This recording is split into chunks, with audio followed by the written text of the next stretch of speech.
નમસ્કાર વિદ્યાર્થી મિત્રો, હું દર્શન પાનસુરિયા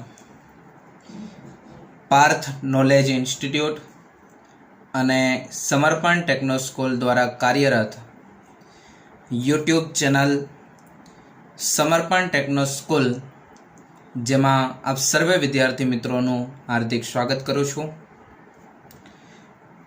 આપણે ધોરણ 11 કોમર્સ વિષય BA પાઠ નંબર 2 જેના લેક્ચર નંબર 2 ત્યાં સુધી આવેલા હતા।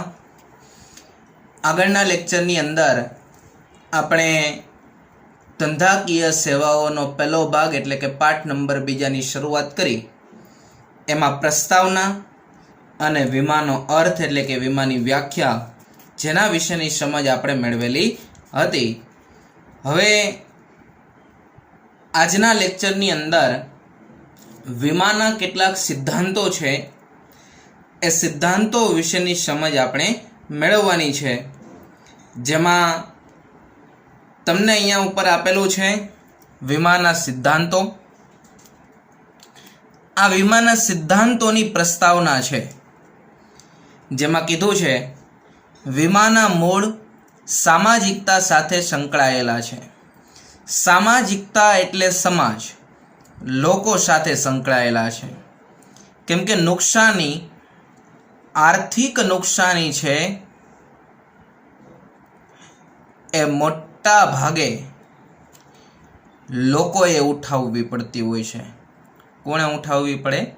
લોકોએ ઉઠાવવી પડતી હોય, એટલે નુકસાનીનો ભોગ પણ લોકો બનતા હોય છે અને નુકસાની સામે વળતર આપવા માટે એ લોકોને મદદરૂપ થઈ શકાય એવા હેતુથી આના મૂળ સામાજિકતા સાથે લોકો સાથે સંકળાયેલા છે એવું કીધું છે। અને તે બે પક્ષકારો વચ્ચેનો કરાર છે। બે પક્ષકારો આપણે વ્યાખ્યા જોતી વખતે જોયા હતા, એક છે વીમો લેનાર અને બીજો છે વીમો ઉતરાવનાર। આ બે પક્ષકારો, વીમો લેનાર એટલે જે વ્યક્તિનો વીમો લેવાય છે તે, અને વીમો ઉતરાવનાર એટલે વીમા કંપની અને વીમો લેનાર, આ બંને વચ્ચેનો કરાર કરી આપનાર જે વ્યક્તિ છે, જે એજન્ટ છે, એને કહેવાશે વીમો ઉતરાવનાર। તો વીમો લેનાર અને વીમો ઉતરાવનાર એ બે પક્ષકારો વચ્ચેનો કરાર છે। આમ વીમો એ સામાન્ય કરાર નથી કે તમે સામાન્ય રીતે એમને પ્રીમિયમ ભરી દો, તમને કહી દેવામાં આવે કે વળતર મળી જશે એટલે મળી જશે, પરંતુ સામાન્ય કરારના કાયદાથી એને જોડી શકાય પણ નહીં। સામાન્ય કરાર નથી એટલે સામાન્ય કરાર મતલબમાં તમે જેમ તેમ પ્રીમિયમ ભરો ને તમે ગમે એવી નુકસાન થાય તો કોઈ પણ જાતના ચેકિંગ વગર તમને વળતર મળી જાય એ સામાન્ય કરાર। પરંતુ વીમો એ વિશિષ્ટ કરાર છે કે જેના કારણે એને સામાન્ય કરારના સિદ્ધાંતો તો લાગુ પડશે જ, એટલે કે પ્રીમિયમ ભરે અને વળતર મળે એવા સિદ્ધાંતો તેને લાગુ પડે જ, ઉપરાંત બીજા અન્ય કેટલાક સિદ્ધાંતો પણ લાગુ પડે છે, એટલે કે કેટલાક વિશિષ્ટ સિદ્ધાંતો પણ લાગુ પડે છે। અને વિશિષ્ટ સિદ્ધાંતો ક્યાં એના વિશેની સમજ આપણે અહીંયા મેળવવાની છે। તમને 2 માર્કમાં નાનો એવો પ્રશ્ન પૂછાય કે વીમાના સિદ્ધાંતો જણાવો। કેટલા માર્કમાં? 2 માર્કમાં। વીમાના સિદ્ધાંતો જણાવો તો 4 સિદ્ધાંતો છે જે તમને અહીંયા આપેલા છે। પહેલો છે સંપૂર્ણ ભરોસાનો સિદ્ધાંત। ભરોસો, વિશ્વાસના આધારે તમને વીમો મળે। કોનો વિશ્વાસ? તો વીમો લેનાર વીમો ઉતરાવનાર ઉપર વિશ્વાસ મૂકશે અને વીમો ઉતરાવનાર વીમો લેનાર ઉપર વિશ્વાસ મૂકશે। આ સંપૂર્ણ ભરોસાનો સિદ્ધાંત। બીજું છે નુકસાન વળતરનો સિદ્ધાંત। તમે કોઈ વસ્તુ ઉપર વીમો લ્યો ત્યારે વસ્તુ ઉપર તમે વીમો લ્યો છો ત્યારે વસ્તુને જે સંપૂર્ણ કે અંશતઃ નુકસાન થાય, યાદ રાખજો આ 2 શબ્દ, એક સંપૂર્ણ નુકસાન એટલે પૂરેપૂરું નુકસાન, આ તો આપને ખબર જ હોય, અને અંશતઃ નુકસાન એટલે પૂરું નહીં પણ પૂરેપૂરા કરતા ઓછું હોય। પછી 70% પણ હોય, 30% પણ હોય, 80% પણ હોય, 90% પણ હોય, 95 પણ હોય, 20% હોય, 15% હોય, તો પૂરેપૂરું નુકસાન ન હોય એટલે એને સંપૂર્ણ ન કહેવાય. કેવું કહેવાય? તો કે અંશતઃ, પૂરેપૂરા કરતાં ઓછું હોય. એટલે 100% નુકસાન ન હોય, 100% કરતાં 5% ઓછું નુકસાન હોય તો એને અંશતઃ નુકસાન કહી શકાય. તો આ નુકસાન વર્તનનો સિદ્ધાંત, તમે જેટલું નુકસાન કરો છો, તમારે જેટલું નુકસાન થાય છે એ નુકસાનના પ્રમાણસર તમે જેટલો વીમો લીધેલો છે એ વીમાના પ્રીમિયમ તમે જેટલા ટકાના આધારે ભરેલું છે એટલા ટકા વળતર મળવા પાત્ર છે. જો આ વાતમાં ન સમજ પડે તો જ્યારે નુકસાન વર્તનનો સિદ્ધાંત આપણે સમજશું ત્યારે ફરી વખત એના વિશેની ચર્ચા કરશું. ત્યાર પછી છે વીમા યોગ્ય હિતનો સિદ્ધાંત. વીમા યોગ્ય હિત મતલબમાં તો કે તમારી માલિકીનું મકાન હોય અને આગથી નુકસાન પામે, તમે એનો વીમો લીધો હોય, તમને વળતર મળવા પાત્ર છે. તમારા મકાનમાં ભાડે રહેતો વ્યક્તિ એ આર્થિક રીતે મકાનમાં સંકળાયેલો હોય ને, ભાડું ભરે છે પણ એનો માલિકી હક નથી, એટલે ભાડુઆત એના ઉપર વીમો લઈ ન શકે અને એને નુકસાન થાય તો વળતર મળી પણ ન શકે. આ વીમા યોગ્ય હિત છે. જે વ્યક્તિ આર્થિક રીતે માલિકીથી સંકળાયેલો હોય એને વળતર મળે. અને ત્યાર પછીનો ચોથો સિદ્ધાંત છે હક બદલાનો સિદ્ધાંત. ઉદાહરણ તરીકે તમે ફ્રીજનો વીમો લીધો હોય, ફ્રીજને આગથી નુકસાન થયું, 50% ફ્રીજ છે એ આગથી બળી ગયું, તો હવે 50% ફ્રીજ છે એ ઉપયોગમાં આવશે નહીં, કેમ કે એક જ એકમ છે એને નુકસાન થાય એટલે સંપૂર્ણ નુકસાન જ હોય. તો ત્યારે તમને વીમા કંપની ફ્રીજનો પૂરેપૂરો 100% વીમો લીધો હોય તો 100% વળતર તમને વીમા કંપની આપી દે. પછી તો કે ફ્રીજને તમે ભંગારમાં આપીને 1 રૂપિયો કમાઈ શકો નહીં. તમને પૈસા મળી ગયા ફ્રીજના, હવે તો કે તમારા ફ્રીજ ઉપરનો માલિકી હક પૂરો. હવે ફ્રીજનો માલિકી હક વીમા કંપનીનો બની જાય. કોનો બની જાય? વીમા કંપનીનો. એ ભંગારમાં આપે, રિપેરિંગ કરીને વેચે એને જોવાનું. તમે એમાંથી 1 પણ રૂપિયાનો નફો કમાઈ શકતા નથી. આ છે હક બદલાનો સિદ્ધાંત. જ્યારે તમને વળતર મળી જાય એટલે તમારો એના ઉપરનો હક સંપૂર્ણપણે પૂર્ણ થઈ જાય. તો આ વીમાના 4 સિદ્ધાંતો, વિશિષ્ટ કરારના સિદ્ધાંતો છે. આ 4 સિદ્ધાંતો માત્ર તમને જો જણાવવાના કે તો 2 માર્કમાં સિદ્ધાંતો તમને પૂછાય. તો 4 સિદ્ધાંતો, પહેલો છે સંપૂર્ણ ભરોસાનો સિદ્ધાંત, બીજો છે નુકસાન વર્તનનો સિદ્ધાંત, ત્રીજો છે વીમા યોગ્ય હિતનો સિદ્ધાંત અને ચોથો છે હક બદલાનો સિદ્ધાંત. હવે આ 4 સિદ્ધાંતો વિશે આપણે વિસ્તૃત ચર્ચા કરીએ અથવા વિસ્તૃત માહિતી મેળવીએ. જો આ 4 સિદ્ધાંતો તમને 5 માર્કમાં અલગથી પૂછાય તો એ 4 તમારે સમજાવવા પડે. તો એનો પ્રશ્ન હું અહીંયા લખી દઉં છું. વીમાના સિદ્ધાંતો સમજાવો. 5 માર્કમાં પ્રશ્ન તમને પૂછાય, વીમાના સિદ્ધાંતો સમજાવો. જો આવો પ્રશ્ન તમને પૂછાય તો ત્યારે તમારે 4 સિદ્ધાંતો સમજાવવા જરૂરી છે. 4 સિદ્ધાંતો સમજાવવા ફરજિયાત છે. પણ તમને જો અહીંયા એવો પ્રશ્ન પૂછાય, એક સિદ્ધાંતનો અલગ પ્રશ્ન, આપણે પહેલો સિદ્ધાંત જોવાનો છે વીમા યોગ્ય હિતનો સિદ્ધાંત. આપણી પાસે 4 સિદ્ધાંતો, એમાં પહેલો સિદ્ધાંત આપ્યો છે સંપૂર્ણ ભરોસાનો સિદ્ધાંત. થોડું આડાવડું ચાલશે પણ એને તમારે ધ્યાનમાં લેવાનું છે. અત્યારે પહેલો સિદ્ધાંત આપણે જોઈશું વીમા યોગ્ય હિતનો સિદ્ધાંત. તો અહીં તમને પ્રશ્ન પૂછાય વીમા યોગ્ય હિતનો સિદ્ધાંત સમજાવો, તો એ સિદ્ધાંત તમને 2 માર્કમાં અલગથી પૂછાશે. કેટલા માર્કમાં પૂછાશે? 2 માર્કમાં. વીમા યોગ્ય હિતનો સિદ્ધાંત સમજાવો 2 માર્કની અંદર. તો આપણે જોઈએ વીમા યોગ્ય હિતનો સિદ્ધાંત. વીમા યોગ્ય હિતનો સિદ્ધાંત એટલે તો કે વીમો લેનારને વીમા વસ્તુમાં આર્થિક હિત હોવું જોઈએ. ઉદાહરણ દ્વારા જોઈએ તો મકાન માલિકને મકાનમાં આર્થિક હિત હોય, જ્યારે ભાડુઆતને મકાનમાં આર્થિક હિત ન હોય. ધારો કે 25 લાખની કિંમતનું મકાન છે, કિંમતનું મકાન. આ જે વ્યક્તિનું મકાન હોય ને એ માલિકનું આર્થિક હિત આની સાથે સંકળાયેલું છે. કેમ? તો કે એણે ખરીદી કરેલું છે, એનું પોતાની માલિકીનું છે, એટલે એનું માલિકી હિત એમાં કહેવાય. માલિકી હક, હિત અથવા હક, માલિકી હક અથવા માલિકી હિત એમાં કહેવાય. હવે એમાં જ ધારો કે કોઈ ભાડુઆત રહે છે, એ દર મહિને એનું 10,000 રૂપિયા ભાડું ચૂકવે છે મકાનનું, તો એમાં પૈસા તો આ ચૂકવે છે કે નહીં? માલિકે પૈસા ચૂકવીને ખરીદેલું છે અને ભાડુઆતે દર મહિને પૈસા ચૂકવે છે, પણ ભાડુઆતનો માલિકી હક એમાં નથી, મકાન માલિકનો માલિકી હક છે. તો જો એ મકાનમાં વીમો લેવો હોય ને તો માલિક એ મકાન ઉપર વીમો લઈ શકે. ભાડુઆતનો માલિકી હક નથી એટલે ભાડુઆત વીમો લઈ શકતો નથી. ભાડુઆત વીમો લઈ શકશે નહીં. મકાન માલિક એ મકાન ઉપર વીમો લઈ શકે છે. તો આ વીમા વસ્તુ કઈ? તો કે મકાન. અને વીમો લેનાર કોણ? માલિક. એનું આર્થિક હિત આમાં છે. અહીંયા વીમો લેનાર ભાડુઆત હોય તો એ મકાન ઉપર, બીજાના મકાન ઉપર વીમો લઈ શકે નહીં. હવે ધારો કે મકાનને નુકસાન થાય અને વળતર મેળવવાનું થાય ને તો માલિક વળતર મેળવવાને યોગ્ય ગણાય, ભાડુઆત વળતર મેળવી શકતો નથી.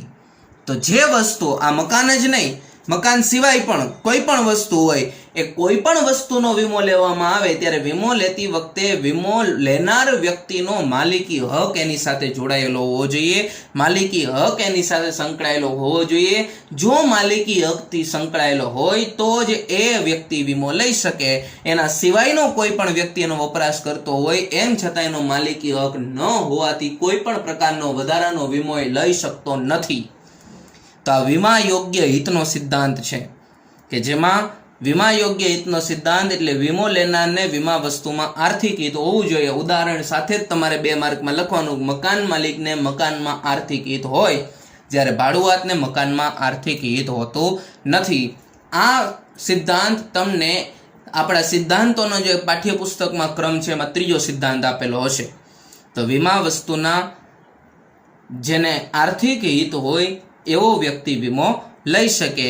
આ વીમા યોગ્ય હિતનો સિદ્ધાંત પહેલો સિદ્ધાંત. ખાસ યાદ રાખજો, પ્રેક્ટિકલી સમજજો તો જ આ સિદ્ધાંતો મગજમાં ઉતરશે અને તો જ હવે પછીના જે કોઈ પણ પ્રશ્ન છે વીમાને લગતા, એ બધા જ પ્રશ્નને સમજૂતી મેળવવા માટે આ સિદ્ધાંતોનો મૂળ ખબર હોવી એ અત્યંત જરૂરી છે.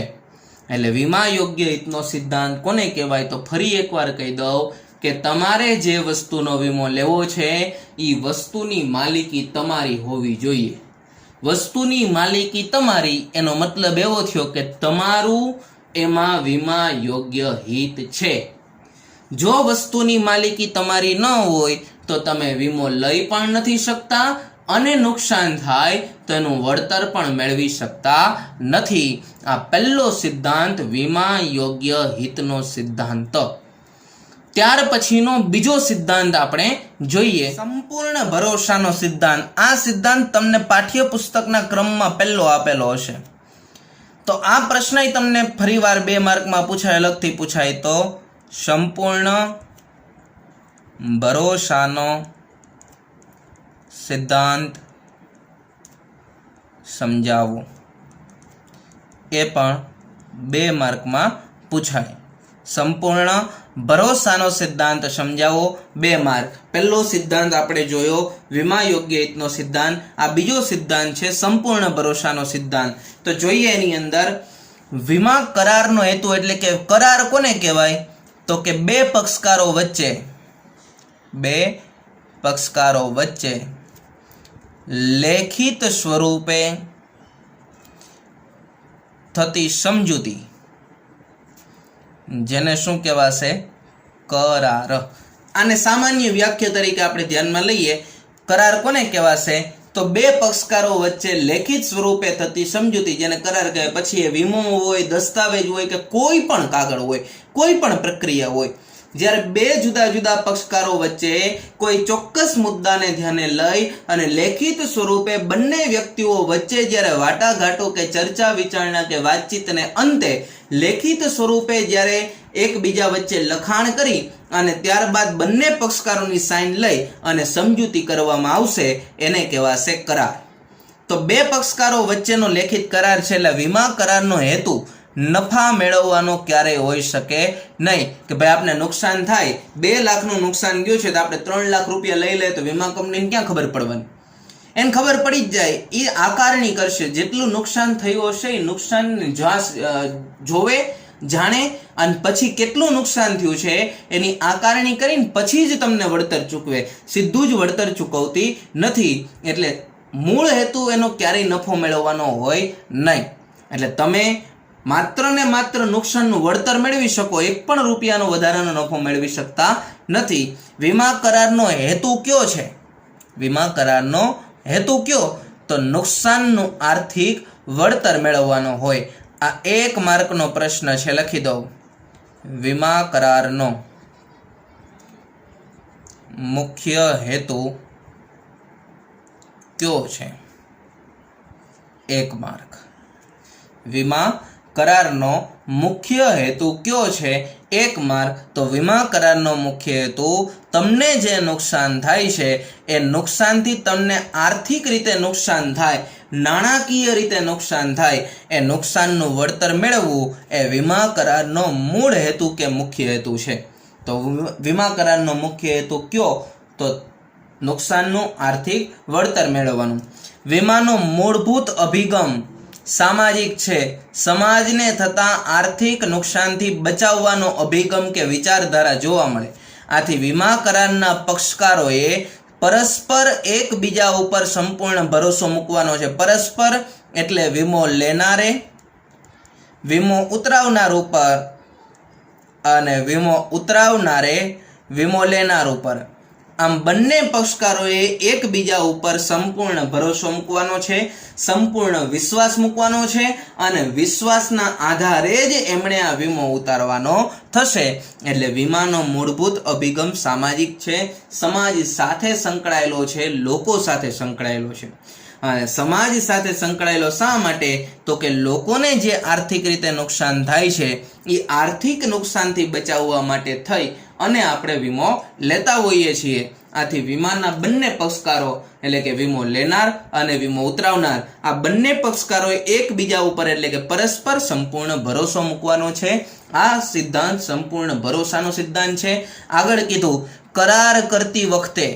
કરાર એટલે તો કે બે પક્ષકારો વચ્ચે લેખિત સ્વરૂપે થતી સમજૂતી, જેને શું કહેવાશે? કરાર. આ કરાર કરતી વખતે બંને પક્ષકારો એટલે કે વીમો લેનાર અને વીમો ઉતરાવનાર. વીમો લેનાર એટલે જે વ્યક્તિ પોતાનો કે પોતાની કોઈ મિલકતનો વીમો ઉતરાવે છે એ વીમો લેનાર, અને વીમો ઉતરાવનાર એટલે વીમો લેનાર અને વીમા કંપની વચ્ચે જે સમજૂતી કરાવવા માટેનું જે એજન્ટ છે એ એજન્ટને કહેવાશે, દલાલ છે ને કહેવાશે વીમો ઉતરાવનાર. આમ બંને પક્ષકારોએ પરસ્પરને એટલે એકબીજાને જરૂરી હોય એવી બધી જ વીમા વસ્તુ અંગેની, કોઈ વસ્તુનો વીમો લ્યો તો વસ્તુ અંગેની, અને તમારો પોતાનો વીમો લ્યો તો તમારી બધી જ માહિતી આપવાની હોય. કોઈ પણ માહિતી છુપાવી શકાતી નથી. કેમ? તો કે સંપૂર્ણ ભરોસાનો સિદ્ધાંત છે. એકબીજા ઉપર વિશ્વાસ રાખી અને બધી જ માહિતી તમારે પૂરી પાડવી પડે. જો માહિતી તમે છુપાવો છો અને તમે માહિતી પૂરી આપતા નથી અને વીમા કંપની કે વીમો ઉતરાવનારને ખબર પડે કે તમે માહિતી છુપાવીને કરાર કરેલો છે, ત્યારે તમારો કરાર એને રદ કરી નાખવામાં આવે છે. એની સમજૂતી આગળ આવશે. એટલે કીધું છે કે કરાર જ્યારે કરવામાં આવે એટલે કે બંને પક્ષકારો વચ્ચે જ્યારે લેખિત સમજૂતી કરવામાં આવે ત્યારે લેખિત સમજૂતી વખતે બંને પક્ષકારોએ પરસ્પરની જરૂરી હોય. કઈ બાબતે જરૂરી હોય? તો કે તમે જેના માટે વીમો લ્યો છો એ વીમા અંગે જે બાબતો જરૂરી હોય એ બધી જ માહિતી એકબીજાને આપવી પડે છે, ફરજિયાત આપવાની હોય છે. અને આગળ કીધું છે વીમો લેતી વખતે જો માહિતી પૂછવામાં ન આવી હોય પરંતુ એટલે કે છતાં જો એ માહિતી કરાર ઉપર અસર કરતા હોય તો એક પક્ષે બીજા પક્ષને આ માહિતી આપવાની રહે. ઉદાહરણ તરીકે વીમાનો જ્યારે કરાર થાય ને ત્યારે એમાં કેટલાય નિયમો હશે. એ નિયમો લેખિત સ્વરૂપે લખેલા જ હોય. આપને એવું લાગે, આપણે વીમો લેતા હોય તો આપને એવું લાગે કે આપણે વીમો ઉતરાવનારને આપણે બીમાર છીએ એની કોઈ જ માહિતી આપણે એને આપવી નથી. એ ક્યાં જોવા આવવાનો છે, એ ક્યાં ચેક કરવાનો છે? પણ તમે જે કરાર ઉપર તમારી સાઇન કરો છો ને, કરારમાં લેખિત સ્વરૂપે બધી જ બાબતો લખેલી હોય. કદાચ તમે વીમો ઉતરાવનારને જણાવતા નથી, વીમો કરી નાખો છો, વીમો ઉતરાવી લ્યો છો, પણ પછી એને ખબર પડશે કે વીમો લેનાર વ્યક્તિએ આ અંગેની ચોકસાઈ કરેલી નથી, એ પહેલેથી બીમાર છે, એ બીમાર અંગેની કોઈ જ પ્રકારની સ્પષ્ટતા એણે અગાઉથી કરેલી નથી, તો તમને વીમો ઉતરાવનારે તમને પૂછેલું નહોતું કે તમે કોઈ બીમાર છો કે નહીં, પણ એ માહિતી લેખિત સ્વરૂપે હતી ખરા, એટલે કરારમાં અસર કરતા કહેવાય. કરારમાં માહિતી હતી એટલે કરાર ઉપર અસર કરતા કહેવાય, પણ તમે એ માહિતી છુપાવી એટલે તમે વીમો મેળવવા માટે ગેરલાયક છો. તમને વીમાનું કોઈ જ વળતર મળે નહીં. એટલે કીધું છે કે માહિતી જો પૂછવામાં આવી ન હોય છતાં જો કરાર ઉપર અસર કરતા હોય તો એક પક્ષે બીજા પક્ષને આ માહિતી આપવાની હોય છે. તમારે માત્ર વીમો લેનાર એણે માત્ર ને માત્ર વીમો ઉતરાવનાર એ પૂછે એટલી જ માહિતી નથી આપવાની. એ પૂછે એ ઉપરાંત પણ કોઈ માહિતી એવી હોય કે જે વીમા ઉપર અસર કરતા હોય કે આપને કોઈ સંકોચ ઉદ્ભવતી હોય કે ભાઈ આવું હશે, તો એ બધી જ માહિતી તમારે એને જણાવી દેવી પડે કે જેના કારણે વીમાની અંદર કોઈ પણ જાતની અડચણ કે મુશ્કેલી ઉદ્ભવે નહીં, કોઈ પણ સમસ્યા ઉદ્ભવે નહીં. અને જો આગળ કીધું કે કોઈ પણ માહિતી છુપાવીને કરેલો વીમાનો કરાર એ દગો કહેવાય. દગો કહેવાય એટલે તમે ચીટિંગ કરી કહેવાય. અને સંપૂર્ણ ભરોસાનો જે સિદ્ધાંત છે, એકબીજા ઉપર વિશ્વાસ મૂકીને તમને જે વીમો આપવામાં આવેલો છે એ સંપૂર્ણ ભરોસાના સિદ્ધાંતનો તમે ભંગ કર્યો. કેમ? તો કે તમને માહિતી પૂછવામાં આવેલી હતી નહીં, પણ એ માહિતી વીમા ઉપર અસર કરતા હતી, તમને ખબર હતી, એમ છતાં તમે જાણી જોઈને માહિતી છુપાવેલી છે. આવું વીમા કંપની નક્કી કરશે. તમને નથી ખબર, તમને યાદય નહોતું, પણ એમ છતાં તમને ખબર નથી, એમ છતાં વીમા કંપની તો એવું જ સ્વીકારશે કે એને આપને જણાવ્યું નથી. કેમ કે જેટલી માહિતી હશે એ બધી જ માહિતી એકબીજા ઉપર વિશ્વાસ મૂકી, એટલે કે વીમો લેનાર અને વીમો ઉતરાવનારે એકબીજા ઉપર પરસ્પર સંપૂર્ણ ભરોસો મૂકીને બધી જ માહિતી શેર કરવી, બધી જ માહિતી એકબીજાને પૂરી પાડવી એ જરૂરી છે. એટલે કોઈ પણ માહિતી છુપાવીને કરવામાં આવેલો વીમાનો કરાર એ દગો કહેવાય અથવા ગુનો કહેવાય અને સંપૂર્ણ ભરોસાના સિદ્ધાંતનો ભંગ થયો કહેવાય. કેમ? તો કે તમે જે માહિતી છુપાવેલી છે એનાથી જે સંપૂર્ણ ભરોસો, એકબીજાના વિશ્વાસના આધારે જે વીમાનો કરાર થાય છે એ વીમાના કરારનો તમે ભંગ કરેલો ગણાય. એટલે કીધું છે કે જ્યારે પણ વીમાના પક્ષકારને, ધારો કે વીમો લેનારે માહિતી છુપાવેલી હોય એ માહિતી વીમો ઉતરાવનારને ખબર પડે.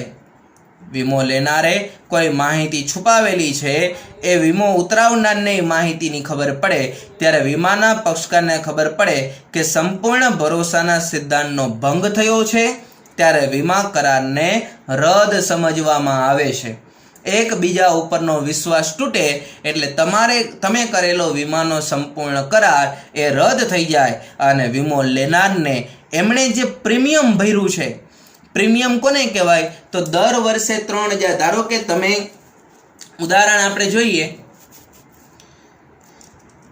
તમે 5 લાખ રૂપિયાની કિંમતનો વીમો લીધો હોય તમારો પોતાનો, ધારો કે મેડિક્લેમ છે, મેડિક્લેમથી તમે પરિચિત હશો. ધારો કે તમે 5 લાખ રૂપિયાની કિંમતનો મેડિક્લેમ લીધો છે. મેડિક્લેમ એટલે કે સ્વાસ્થ્ય વીમો. સ્વાસ્થ્ય વીમો એટલે કે હેલ્થ ઇન્સ્યોરન્સ. ધારો કે તમે હેલ્થ ઇન્સ્યોરન્સ 5 લાખ રૂપિયાની કિંમતનો લીધો, તો એ 5 લાખ રૂપિયાની કિંમતના હેલ્થ ઇન્સ્યોરન્સના તમારે દર વર્ષે 5 લાખ ન ભરવાના હોય, એનું પ્રીમિયમ સ્વરૂપે તમારે 3000 રૂપિયા કે 4000 રૂપિયા જ ભરવાના થતા હોય. કેટલા? 3000 કે 4000 રૂપિયા જ, વધારે એક પણ રૂપિયો તમારે ભરવાનો નથી. જો તમે આખું વર્ષ બીમાર ન પડો તો 3000 રૂપિયા કે 4000 રૂપિયા જાય. પણ તમે બીમાર પડો તો કે જેટલા તમે બીમાર પડો નક્કી કરેલા એના નિયમો અનુસારની હોસ્પિટલમાં તમે એડમિટ થાવ, તો ધારો કે 5 લાખ રૂપિયાની કિંમત સુધીમાં જેટલું વળતર તમને મળવા પાત્ર હશે બધું જ વળતર વીમા કંપની ચૂકવશે, તમારે કાંઈ જ નથી ચૂકવવાનું. એટલે પ્રીમિયમ 5 લાખ ન હોય, પ્રીમિયમ ઓછું હોય. આવા તો કેટલાય લોકો પ્રીમિયમ ભરતા હોય. બધા દર વર્ષે બીમાર પડે એવું જરૂરી હોતું નથી. એટલે કીધું છે કે તમે ભરેલા પ્રીમિયમની રકમ તમને પરત ન મળે. ઉપરાંત જો તમને નુકસાન થાય, તમે બીમાર પડો, તમે વસ્તુને વીમો લીધો હોય એને નુકસાન થાય, તો એ વસ્તુ અંગે નુકસાન થયા પછી વળતર મેળવવાનો તમારો કોઈ પણ જાતનો હક કે અધિકાર રહેતો નથી. એટલે સંપૂર્ણ ભરોસાના સિદ્ધાંત અનુસાર જ્યારે તમે વીમો લ્યો છો ત્યારે જ્યારે સંપૂર્ણ ભરોસાના સિદ્ધાંતનો ભંગ થાય ત્યારે ભંગ થયા દરમિયાન કોઈ પણ જાતનું વળતર મેળવવાને માટે પણ તમે હકદાર નથી કે પછી તમે ભરેલી પ્રીમિયમની જેટલી રકમ હશે એ રકમ પણ તમને મળવા પાત્ર રહેશે નહીં. માટે બંને પક્ષકારો એટલે કે વીમો લેનાર અને વીમો ઉતરાવનાર આ બંને પક્ષકારોએ એકબીજા ઉપર ભરોસો મૂકી વિશ્વાસ રાખી અને એકબીજા વચ્ચે વિશ્વાસના આધારે જે સિદ્ધાંતના આધારે જે તમારો વીમો નક્કી થાય એ સિદ્ધાંત છે સંપૂર્ણ ભરોસાનો સિદ્ધાંત. માટે બંને પક્ષકારોએ જરૂરી હોય એવી તમામ પ્રકારની માહિતી એકબીજાને પૂરી પાડવી જોઈએ. આપણે આજના લેક્ચરની અંદર 4 સિદ્ધાંતો જે જણાવવાના હતા તેની વાત કરી, જેમાં પહેલો સિદ્ધાંત હતો સંપૂર્ણ ભરોસાનો સિદ્ધાંત, બીજો હતો નુકસાન વળતરનો સિદ્ધાંત, ત્રીજો હતો વીમા યોગ્ય હિતનો સિદ્ધાંત અને ચોથો હતો હક બદલાનો સિદ્ધાંત. અને એમાંથી 2 સિદ્ધાંતોની માહિતી વિગતવાર આપણે જોઈ. એક હતો વીમા યોગ્ય હિતનો સિદ્ધાંત. જ્યારે કોઈ વસ્તુ અંગે વીમો લેવાનો હોય ત્યારે માલિક એ વીમા વસ્તુ સાથે સંકળાયેલો હોવો જોઈએ, તો જ એ વ્યક્તિ વીમો લઈ શકે અને નુકસાન થાય ત્યારે વળતર મેળવી શકે. અને બીજો હતો સંપૂર્ણ ભરોસાનો સિદ્ધાંત. વીમો લેનાર અને વીમો ઉતરાવનાર આ બંને પક્ષકારોએ કોઈ વસ્તુ અંગેનો વીમો લેતા હોય કે કોઈ વ્યક્તિ ઉપર વીમો લેતા હોય, પછી એ મેડિક્લેમ હોય એટલે કે હેલ્થ ઇન્સ્યોરન્સ હોય કે કોઈ અન્ય વીમાઓ હોય, ત્યારે જે વસ્તુ કે જે વ્યક્તિનો વીમો લેવાય છે એના અંગેની બધી જ માહિતી એકબીજા સાથે શેર થવી, એકબીજાને મળવી એ જરૂરી છે. જો માહિતી તમને પૂછવામાં ન આવે પરંતુ વીમા કરાર સાથે એ માહિતી સંલગ્ન હોય, જોડાયેલી હોય કે અસર કરતા હોય તો એ માહિતી તમારે આપી દેવી પડે. જો તમે માહિતી નથી આપતા અને વીમો કરી નાખો છો તો ત્યારે તમે ચીટિંગ કરી કહેવાય, દગો કર્યો કહેવાય અને ત્યારે સંપૂર્ણ ભરોસાના સિદ્ધાંતનો ભંગ થાય.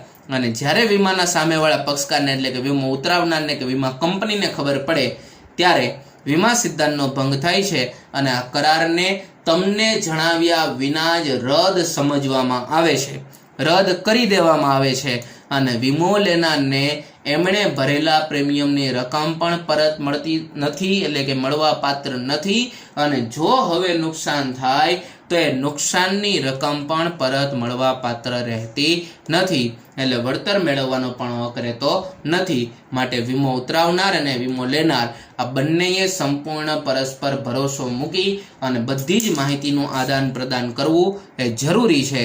અહીંયા આપણો સંપૂર્ણ ભરોસાનો સિદ્ધાંત પૂર્ણ થયો. આજના 2 સિદ્ધાંતો વીમા યોગ્ય હિતનો સિદ્ધાંત અને સંપૂર્ણ ભરોસાનો સિદ્ધાંત બંને વાંચી જજો. પછીના લેક્ચરની અંદર નુકસાન વળતરનો સિદ્ધાંત અને ચોથો સિદ્ધાંત છે હક બદલાનો સિદ્ધાંત, એના વિશેની વિગતવાર ચર્ચા આપણે કરશું. બધા જ પ્રશ્નો વ્યવસ્થિત વાંચજો. આ 4 સિદ્ધાંતો તમારે વ્યવસ્થિત એવા તૈયાર કરવા પડશે, સમજવા પડશે, તો અને તો જ હવે પછીના જે કોઈ પણ વીમાઓ આવશે એમાં માત્ર ને માત્ર મુદ્દો હશે ત્યારે તમારે સિદ્ધાંતને ઓળખવાનો થશે. હજુ ઘણા વિદ્યાર્થીઓને પ્રશ્ન હશે કે આમાં સમજાતું નથી, આવું થાય તો, આમ થાય તો, તેમ થાય તો. આવા અઢળક પ્રશ્ન વીમા અંગે ઊભા થાય જ અને આખા પાઠમાં આવા પ્રશ્ન ઉદ્ભવશે.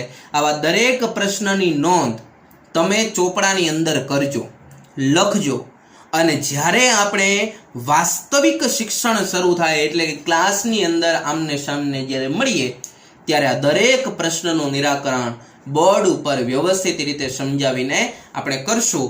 એટલે કોઈ પણ પ્રશ્ન જો તમને ઉદ્ભવતો હોય તો આ દરેક પ્રશ્ન તમારે વીમા અંગે હોય કે આ પાઠની અંદર કોઈ પણ પ્રશ્ન હોય એ પ્રશ્નની નોંધ તમારે ચોપડાની અંદર કરી નાખવી.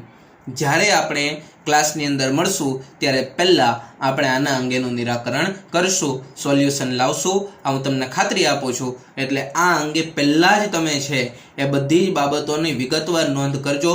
તમને ઉદ્ભવતા જે કોઈ પણ પ્રશ્ન છે કે જે ખરેખર પ્રશ્ન જેવા હોય, માત્ર વાહિયાત ન હોય, એ પ્રશ્નની નોંધ કરીને તૈયાર રાખવી કે જેના કારણે એનું સોલ્યુશન આવી શકે અને આપણા મનમાં જે કોઈ પણ શંકાઓ હોય એ દૂર કરી શકાય. ફરી એકવાર નવા લેક્ચર સાથે મળશું. આશા રાખું કે આપ અને આપનો પરિવાર કોરોનાની આ સ્થિતિ વચ્ચે સલામત હશે. નવા લેક્ચર સાથે ફરીવાર આપણે મળશું અને બાકીના 2 સિદ્ધાંતો છે એનો વિગતવાર અભ્યાસ કરશું. Thank you.